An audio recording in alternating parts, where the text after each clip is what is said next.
released it.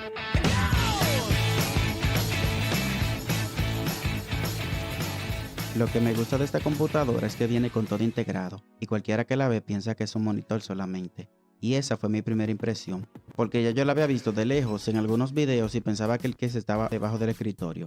Pero lo primero que noté cuando la volteé es que esta computadora viene con muy pocos puertos, como los USB, el micrófono, audífono, el de red y otro que no sé para qué se usa. Y lamentablemente, como no viene con ningún puerto de video, ya sea VGA o HDMI, tendré que capturar la imagen desde mi celular. Así que lamentablemente tendremos que ver este video así. ¿Qué? Como yo sé que esta computadora es semi-portátil, pero también sé lo cerrado que son los de Apple con sus productos, yo les rogué a Dios que reconociera dispositivos que no sean de su marca. Yo le conecté un mouse inalámbrico, pero no lo reconoció. Pero después le conecté otro cableado y sí lo reconoció. También le conecté un teclado y este funcionó de maravilla. Y probé un disco duro ahí por si acaso, a ver si también lo reconocía. Señor, por favor, te lo pido. Pero como era la primera vez que probaba una iMac, antes de traer su sistema operativo quería saber si la BIOS de macOS o lo que sea que macOS tenga como firmware podía reconocer mi disco duro con mi instalación de Ventoy. Cuando lo encendí dejé presionar la tecla alterna y me apareció este menú y elegí la unidad de mi disco duro. Anteriormente yo había probado una MacBook y yo pensé que sería diferente a esta iMac. Por lo tanto en Ventoy cuando voy a elegir una distro Linux, elijo siempre la segunda opción. No lo sabía. Y ya arrancó el núcleo Linux. Vemos algunos reportes de errores, pero cuando la probé en su momento, no experimenté ninguno. De antemano pido disculpas por el desenfoque y la mala calidad de la imagen. En el momento en el que grabé las tomas, no me dio tiempo a revisarlas una por una y ya tenía que entregar esta computadora de rápido. Sabes que nunca estás solo cuando estás con Cristo. Y mira cómo la distro arrancó. Pero por ahora solo estoy probando a ver si arrancaba. No me interesa mostrar esta distro porque la que instalé fue la edición de Debian de Linux Mint. Pero primero quiero probar su sistema con el que vino de fábrica, o sea, macOS. Everything is about your content. Probando macOS por primera vez. First thing you're gonna be just blown away with. ¡Qué susto! Algo que noté que es que en el arranque suena este sonido grave y envolvente. Pero cuando probé con otras distros el audio sonaba solo en las bocinas agudas. Otra cosa es que el arranque era muy lento. Y por lo tanto tuve que hacer algunos cortes de video para que ustedes no se me desesperen. Nadie se ha preocupado tanto por mí. Y bien, se ve así el escritorio. Tengo que reconocer que los de Apple saben hacer buenos diseños, porque como esta iMac y sus sistemas son del 2009, este tipo de diseño y de iconos se usaron mucho en la época del Fruitigel Aero, ya que las barras se ven redondeadas y los iconos muy detallados y coloridos, como se usaba en ese tiempo. Lo primero que hice fue entrar a internet y por suerte ya traía el Google Chrome. Tenía la versión 49.02 del navegador y traté de entrar a YouTube, pero no me cargaba la página, sino que me mandaba actualizar el navegador o descargar otro. Fui a la página de Brave y de Firefox. ¡Qué mal inglés! Y no me valió. Traté de instalarlo, pero ya las versiones de los instaladores no eran compatibles con la versión del sistema. Quise entrar a otras páginas, pero me tiraba un error. Casi todas las páginas y redes sociales que se usan mucho hoy en día son incompatibles con esta versión de Google Chrome. Y los instaladores de otros navegadores para esta versión de macOS también son incompatibles, lo que hace que este sistema esté obsoleto para usar internet. ¿Dónde estamos? ¡Andamos perdidas! Perdidas. Me puse a revisar los otros programas que tenía instalado para ver las versiones de los programas que se usaban en el 2009 y me encontré con unos programas básicos como el desaparecido Microsoft Messenger con una versión del Office del 2011 que no sabía que existía una versión para ese año, el navegador Safari, iTunes y un solo juego de ajedrez. Todo muy básico. La dueña de esta computadora solo la usaba para hacer cosas básicas como usarla en su oficina y reproducir música. Ella me había dicho que intentó actualizar pero que no la dejaba. Cuando yo lo intenté, el sistema me decía que ya estaba actualizado. O sea que esta computadora ya estaba prácticamente obsoleta con el sistema que tenía. Revisé su número de versión y entré en la tienda para ver si podía instalar algo y tampoco me dejaba descargar nada. Este sistema es como una vieja distro Linux en la que ya sus repositorios no existen y no nos queda de otra que formatear. Intento fallido tratando de instalar Windows.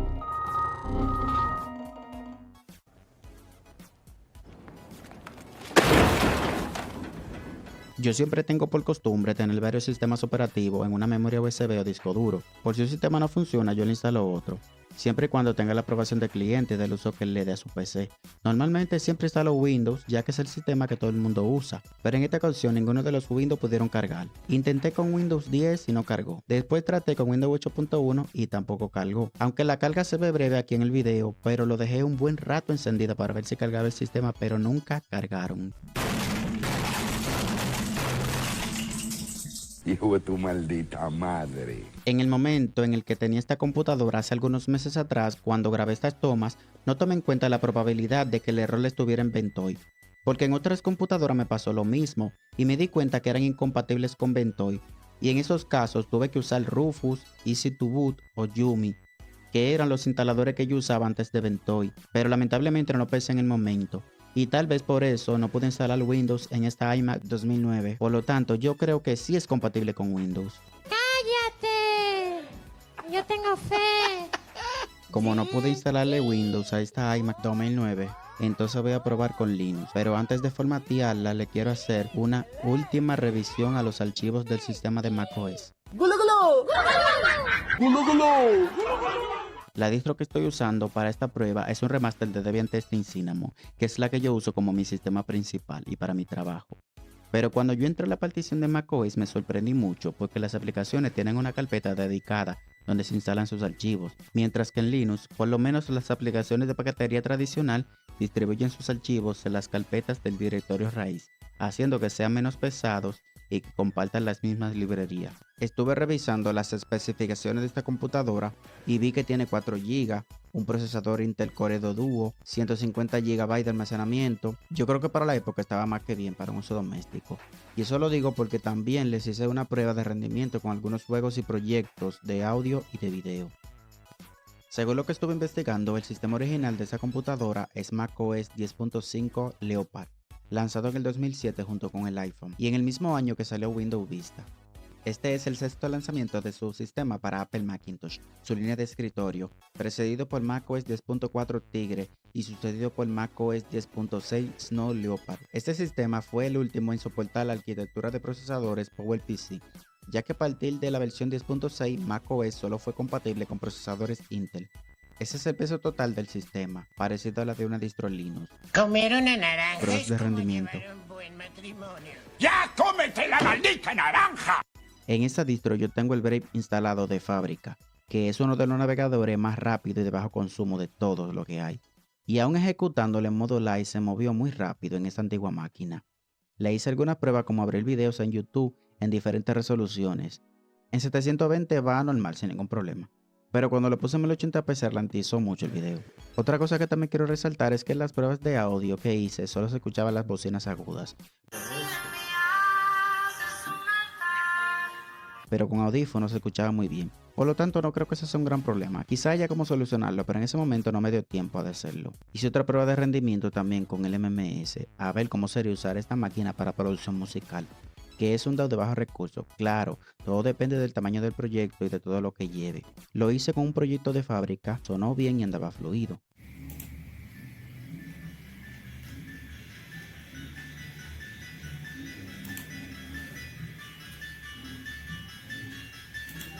Pero las cosas cambiaron radicalmente cuando abrí uno de mis proyectos más exigentes, que es mi tema Cantad a Jehová.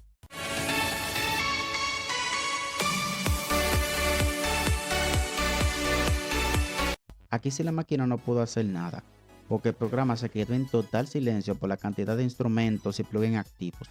Y no fue de que por falta de RAM, sino por el procesador que no podía ejecutar todos esos instrumentos y plugins al mismo tiempo. Me vivo frizando y poniendo lento, tú lo sabes.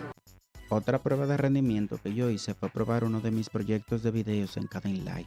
Más específicamente mi video reacción a la canción Lo Menos de Alex Zurdo y Gabriel Yensi, que era la que tenía en ese momento. Este instrumental está durísimo.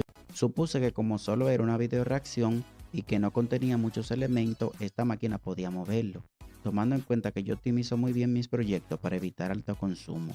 A eso se le llama estrategia. Pero aún así el procesador de esta iMac no pudo moverlo, y se entiende, claro. Nadie se ha preocupado tanto por mí. Y por último, para probar el rendimiento, probé con algunos juegos simuladores. Yo jugué un buen rato la Vice City, que para mí es mi GTA favorito de la saga, y era la que tenía disponible en ese momento. Aumenté la resolución al máximo que podía darme el juego. No hubo tanta caída de frames porque de por sí el juego no es muy exigente. Yo lo sentí muy fluido. Claro, yo llegué a ejecutar este juego en otra computadora menos potente, aunque nunca me di el lujo de subir la resolución al máximo.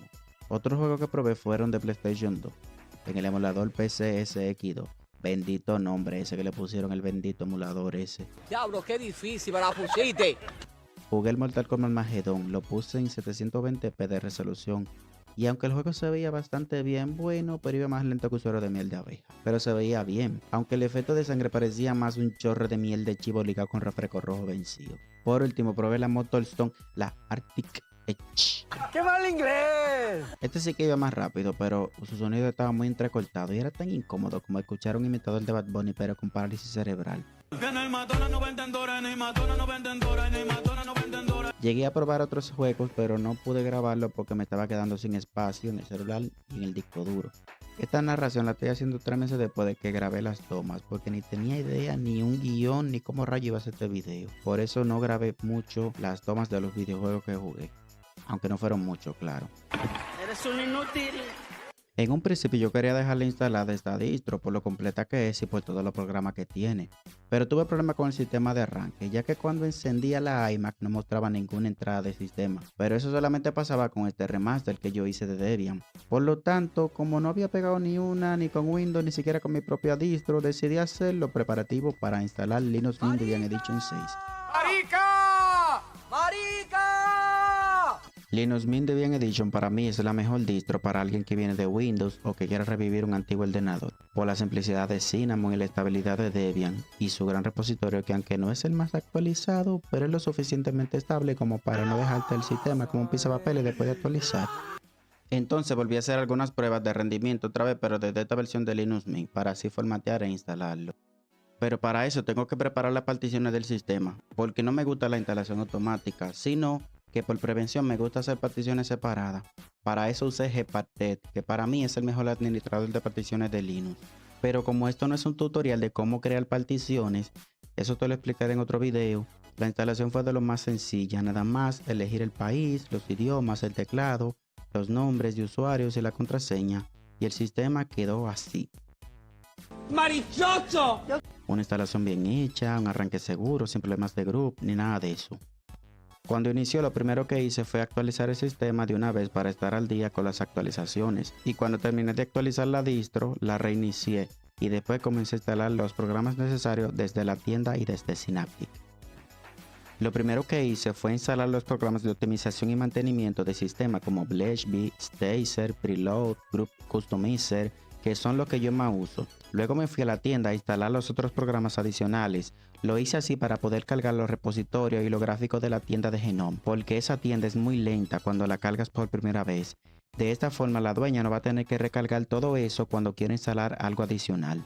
Le instalé LibreOffice, Audacity, GIMP, Inkscape, Firefox, Chromium, entre otros. También le instalé Wine por si ella necesita usar algún programa o juego específico de Windows. Le instalé Q4Wine para cualquier configuración que haya que hacerle, aunque claro, yo casi no uso esa herramienta.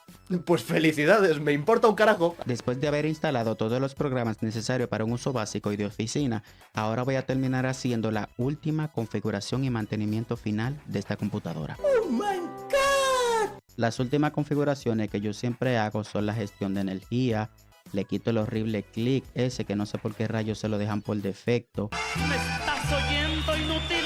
Le activo el sensor de espacio de trabajo por si quiere dividir su sección en diferentes áreas de trabajo. Le ajusto algunos detalles decorativos. Abro el LibreOffice para configurarlo, que me guarde todos los documentos en formato de Office de Microsoft. También le configuro el Group con el programa Group Customizer para que las entradas de arranque se vean más bonitas. Y le pongo algunos comandos para que acelere el arranque. Después de esto, reinicio la computadora. Cuando inicio sesión, empiezo a limpiar la caché y todos los archivos basura con el comando apt remove y apt autopurge. Aquí se habla español. Aquí nosotros no ponemos letrerito. También utilizo el comando apt install-f y dpkg-configure-a por si queda alguna instalación pendiente, paquete sobrante o alguna dependencia incumplida. Muy bien. Y por último, abro Stacer y limpio todos los archivos basura y BlashBee para terminar de borrar todo rastro de configuración personal que yo haya dejado, para que el ordenador quede limpio como si fuera de fábrica. Y aunque parezca un poco contradictorio, yo vuelvo y abro la tienda de Genome para que recargue todos los gráficos y paquetes, para cuando la dueña quiera instalar un programa no se encuentre con la desagradable sorpresa de la extrema lentitud de carga de la tienda de Genome. Y hasta aquí ha terminado mi trabajo. ¡Ah! ¡Por fin! Pudimos restaurar esta antigua iMac del 2009 a una computadora no muy potente pero completamente funcional en nuestros tiempos. Pasamos de un sistema macOS 10.7 obsoleto a un Linux Mint Debian Edition 6 actualizado. Conclusión final. Si hay algo que amo de Linux es que es capaz de restaurar cualquier computadora vieja y hacerla funcionar en nuestros tiempos. Aunque no hace magia ni hace milagros, pero por lo menos evita la basura electrónica y la obsolescencia programada. Espero que te haya gustado este video. Soy Gabriel López. Esto es Promovie Studio. Dios te bendiga.